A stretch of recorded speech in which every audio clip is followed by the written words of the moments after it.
Idukki കുമളിയിൽ RSS പ്രവർത്തകരെ കള്ളക്കേസിൽ കുടുക്കി അറസ്റ്റ് ചെയ്തതിൽ പ്രതിഷേധിച്ച ആർഎസ്എസിന്റെയും വിവിധ ക്ഷേത്ര സംഘടനകളുടെയും നേതൃത്വത്തിൽ കുമളി പോലീസ് സ്റ്റേഷനിലേക്ക് മാർച്ച് നടക്കുകയാണ്. സമഗ്ര വിവരങ്ങളുമായി സുബിൻ കെ തോമസ് ചേരുകയാണ്. സുബിൻ, ആർഎസ്എസ് പ്രവർത്തകരെ സിപിഎം പ്രവർത്തകർ മർദ്ദിച്ചതിലുള്ള പ്രതിഷേധമാണ് കാണുന്നത്.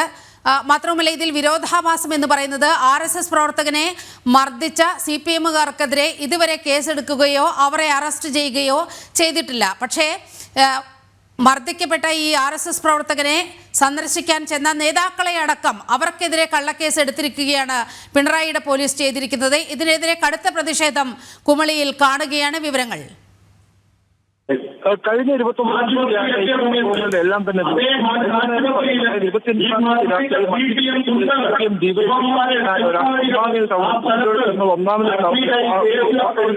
ജോണിന്റെ നടുവിൽ ഈ സമയത്ത് സുബിൻ, നമുക്ക് ആ ദൃശ്യങ്ങൾ ആദ്യം കണ്ടതിന് ശേഷം ആ പ്രതിഷേധത്തിന്റെ ദൃശ്യങ്ങളിലേക്ക് പോകാം.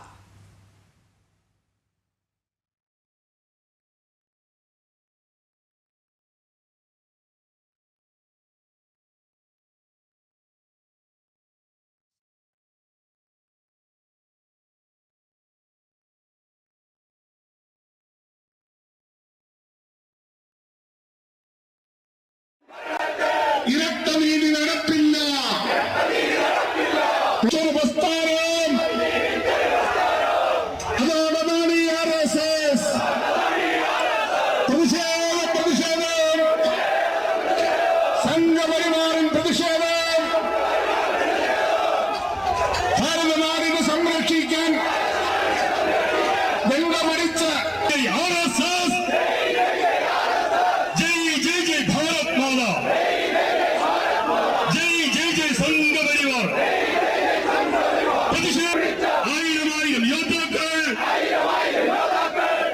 ആയിരം യോദ്ധാക്കൾ പ്രതിഷേധത്തിൽ അണിചേരും. കമ്മ്യൂണിസ്റ്റ് ഭരണത്തിൽ.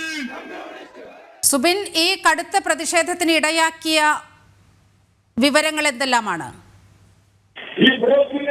കഴിഞ്ഞ 30-ാം തീയതിയാണ് ഈ സംഭവങ്ങളുടെ എല്ലാം തന്നെ തുടക്കം. അതായത് 30-ാം തീയതി വൈകിട്ട് ഈ കുമളിക്ക് റോഡിന് നടുക്ക് ഒരു ഓട്ടോറിക്ഷ പാർക്ക് ചെയ്തു. മദ്യപിച്ചെത്തിയ പ്രവർത്തകരാണ് ഓട്ടോ പാർക്ക് ചെയ്തത്. ആളുകൾക്ക് ബുദ്ധിമുട്ടുണ്ടാകുന്നത് കണ്ടതിനെ തുടർന്ന് നിധി അതുപോലെ തന്നെ ആർഎസ്എസ് പ്രവർത്തകർ ഇത് ചോദ്യം ചെയ്യുകയുണ്ടായി. ഇടുക്കി കുമളിയിൽ ആർഎസ്എസിന്റെയും വിവിധ ക്ഷേത്ര സംഘടനകളുടെയും നേതൃത്വത്തിൽ കടുത്ത പ്രതിഷേധം നടക്കുകയാണ്.